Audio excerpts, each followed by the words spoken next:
Uh, well, this is my first time here, and I hope that this is not the last time. So I saw all the talks about React. So let's change a bit here. We are going to talk about Angular and what they are been doing with Angular signals. So I already got introduced. I'm a senior software engineer at Hero Devs, and those are my social network links. So what are signals? Signals are a reactive primitive that Angular or the Google team is including in Angular starting from version 16, and they are graduating from developer preview on version 17. They are based on a pattern called observer design pattern, which basically means that you have one publisher that has the value and subscriber that gets notified every time that the value changes. Their main goal is to improve the applications and the change detection mechanism that they are using, and hopefully we get zoneless applications soon. Why they are useful? Well, with that, Angular can keep track of the values in the views, so they can be easily updated and just update the specific portion of the view that you need to update. You can synchronously read the value of the signal. Right now, if you want to have reactivity, you will use RxJS with observables, but as you know, they are asynchronous. There are no side effects when you get the value, so you ask for the value and you just get that. And you don't have to handle explicit subscriptions, be it with the assign pipe or with the subscribe method. I usually like to represent these kind of technical concepts with real life examples. So in this case, a signal, imagine a mailbox with a red flag. So the signal, you get the value of the signal by opening it, and you can see if it has letters or not. And the three people there, the father, mother, and the kid, they are the subscribers. They are components in your view that get the information from the signal. So anytime that the red flag is raised up, you know that there's a new value, a new letter, or something has changed inside the signal. So you can get that information, and everybody is going to be updated. So how do we use signals? There are a couple of components here that you can see. The first thing is to use the signal method, which allows you to create a writable signal, which is a signal that you can update the value. Then you have three ways to change the value of the signal. The first one is set, which replaces whatever value was previously there. Mutate, which allows you to update the value.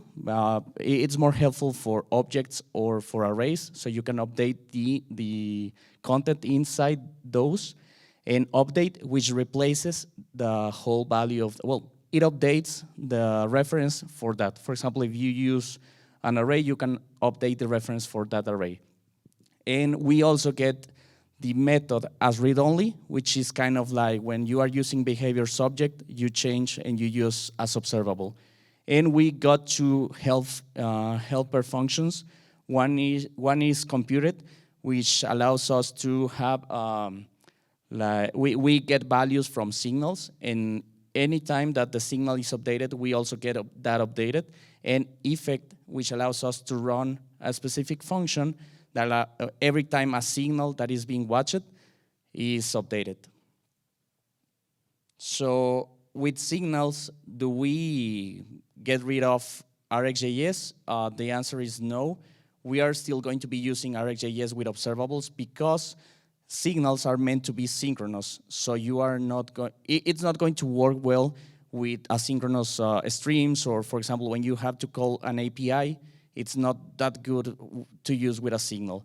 But for that, we already have from Google team, we got two methods. From the Angular team, we got the toSignal and toObservable, which allows you to change or convert the observable to a signal and the signal to an observable. And you can use, for example, you can have fetch, you can get use the HTTP client to get value from an array from the API, and you can map and do every single operator from RxJS and then change back to a signal, so you can use that in your template.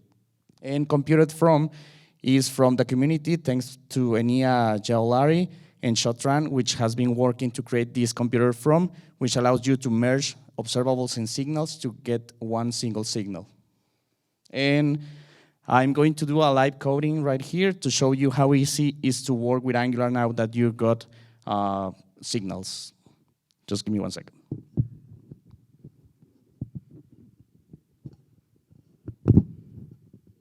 Okay. So this application already uses components from Ionic, and this already has most of the functionality. What it's missing is the service that allows us to keep the state of the application, which I'm going to be building right now. So we already have this interface to have to hold the user first name, last name, email, and to have a check if it's favorite or not. We got this little model that we can send value, and we need to work on that. So first things first is we need to have a private value of the users, which is going to be a signal of the type user, well, an array of users, and we initialize that with an empty string. Then we have the users variable, which is going to be just a read-only signal from the previous value. And then we need to add the methods add user, which receives a user, remove user, and update user. So what we are doing here is that anytime that we want to add a user, the only thing that we need to do is get the value, well, get the reference for the signal, these users dot update, no, sorry, mutate, and then we get the reference of the current users here, and just push that value. That's it. I also want to add, I want to show you how computed an effect works, so I'm also going to write to local storage, so we can have the users stored here.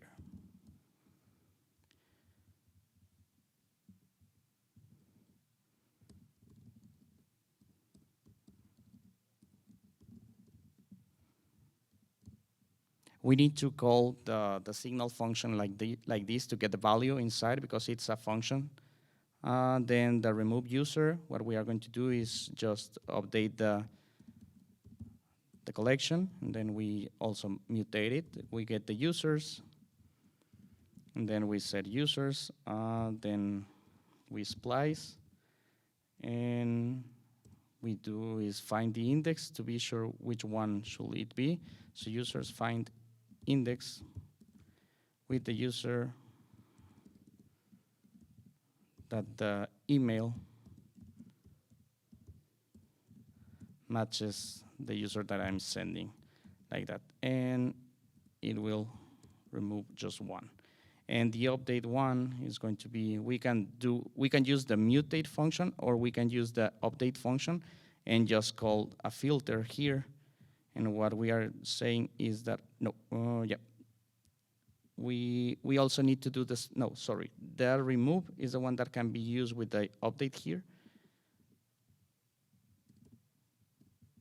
And just return the users.filter, where user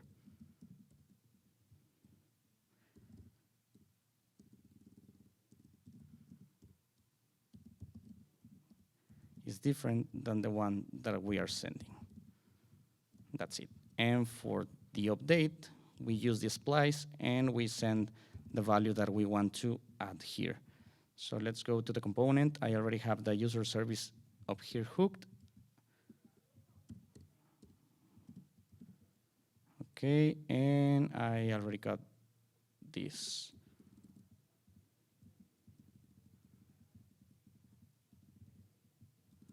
So we get the reference for the users. It's users. There you go. And update user. Remove user. And add user. So with that, we can add a user here.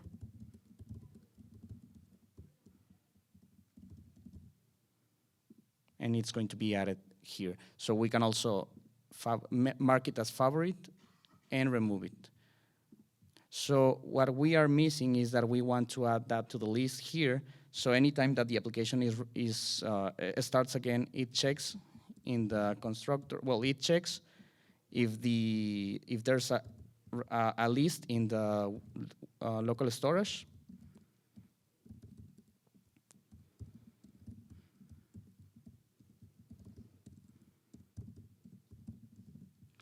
And then we need to parse it. And then we just update the reference with set, so it replaces whatever content it has. And let's see why it's complaining. Oh, yeah, there you go. That's it. And we also add an effect. So, there you go.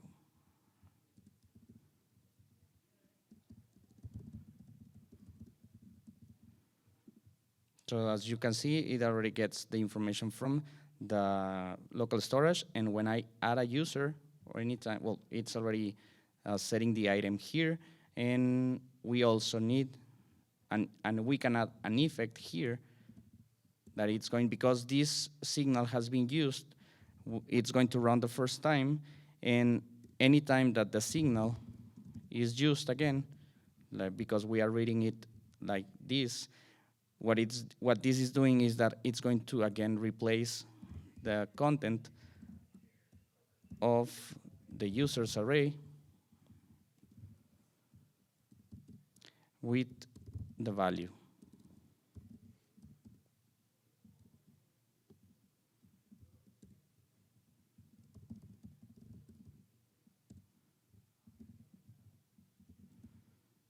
So if I modify this and I refresh, then I get, it seems to be magic because it doesn't change, but you can add more stuff here, and then you can refresh, and it keeps the stuff here.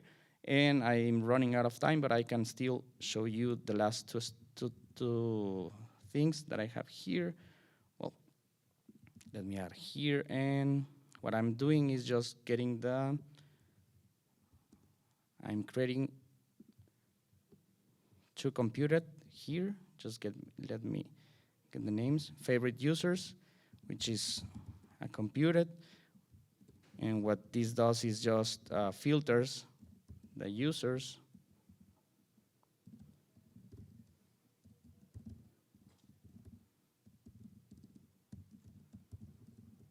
And it returns any user that is favorite is true. And well, I ran out of time, but you can check the code here. That's the risk of live coding. You have the resources here, so you can check. It's already running, I already have a running application that has this little indicator of how many favorites you have, and that's it. Thank you so much.